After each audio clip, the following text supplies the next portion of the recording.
राजस्थान के झालावाड़ा में सरकारी स्कूल की बिल्डिंग गिरने से 7 मासूम बच्चों की जान चली गई और 27 से ज्यादा बच्चे घायल हो गए।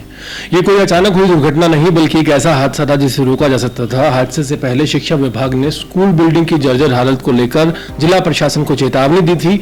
14 जुलाई 2025 को बाकायदा आदेश जारी किया गया था कि सभी स्कूलों की छतें, दीवारें, बिजली के तार और दूसरे जोखिम भरे हिस्से जांचे जाएं और जरूरत हो तो उन्हें तुरंत ठीक किया जाए या बंद कर दिया जाए। लेकिन इस चेतावनी को गंभीरता से नहीं लिया गया।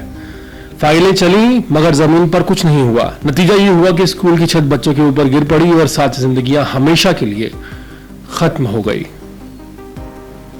कई बार सरकार जर्जर सरकारी इमारतों को सुधारने का विचार करती है, पुनर्निर्माण के लिए करोड़ों रुपए का ऐलान करती है, लेकिन 21वीं सदी में देश के सरकारी विभाग आज भी चिट्ठियों के भरोसे चल रहा है।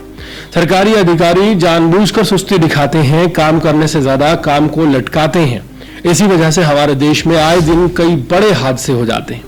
आज फिर एक बड़ा हादसा हुआ। राजस्थान में 7 मासूम बच्चे स्कूल की छत गिरने से मारे गए। तकरीबन 30 बच्चे घायल हैं।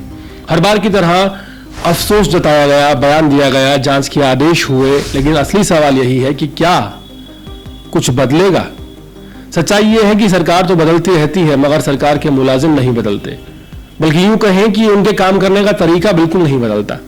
जब थोड़ा सा बदलाव आता है, दबाव आता है, तो यही अफसर चापलूसी में लग जाते हैं, नेताओं के आगे पीछे घूमने लगते हैं। लेकिन जैसे ही मामला शांत होता है फिर वही अनदेखी, फिर वही लापरवाही। सिस्टम ऐसा ही बन गया है। कई फाइलें चलती नहीं, बस घिसटती हैं। हादसे का इंतजार किया जाता है और जब जाने चली जाती हैं तब जागने की कोशिश की जाती है, लेकिन तब तक बहुत देर हो चुकी होती है। आज भी हमारे देश के कई सरकारी विभाग 21वीं सदी में भी उस पुराने ढर्रे पर चल रहे हैं जहां काम की शुरुआत चिट्ठियों से होती है और अंत भी वही हो जाता है। चाहे सड़क बनवानी हो, स्कूल की मरम्मत करानी हो या अस्पताल की छत ठीक करवानी हो, फाइलें महीने दर महीने धूल फांकती हैं और अधिकारी एक दूसरे पर जिम्मेदारी डालते रहते हैं। सरकारें कई बार जर्जर इमारतों के पुनर्निर्माण के लिए करोड़ों रुपए का ऐलान करती हैं, लेकिन जमीनी हकीकत यह है कि काम शुरू नहीं होता। वजह साफ है, सिस्टम में फैली लापरवाही और जिम्मेदारी से बचने की आदत।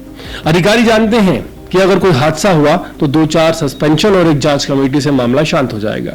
इस चक्कर में आम आदमी, खासतौर पर बच्चे, इसकी सबसे बड़ी कीमत चुकाते हैं। काम से ज्यादा हमारे अफसर काम को लटकाने में माहिर हैं। हर काम को पहले चिट्ठी भेजी, प्रस्ताव बनाया, अनुमोदन का इंतजार किया, जैसे जुमलों के नीचे दबा दिया जाता है। ऐसे में कोई भी योजना समय पर पूरी नहीं हो पाती और जब हादसा होता है तब सबके बयान सामने आते हैं। जांच होगी, सख्त कार्रवाई होगी, दोषियों को बख्शा नहीं जाएगा, लेकिन अगली बार फिर वही कहानी दोहरा दी जाती है।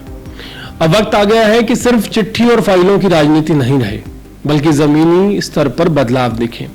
जब जान की कीमत हो तो जवाबदेही तय होनी चाहिए, चाहे वो किसी कर्मचारी की हो या उच्च अधिकारी की हो, वरना हर हादसे के बाद आंसू बहाना हमारी नियति बन जाएगी।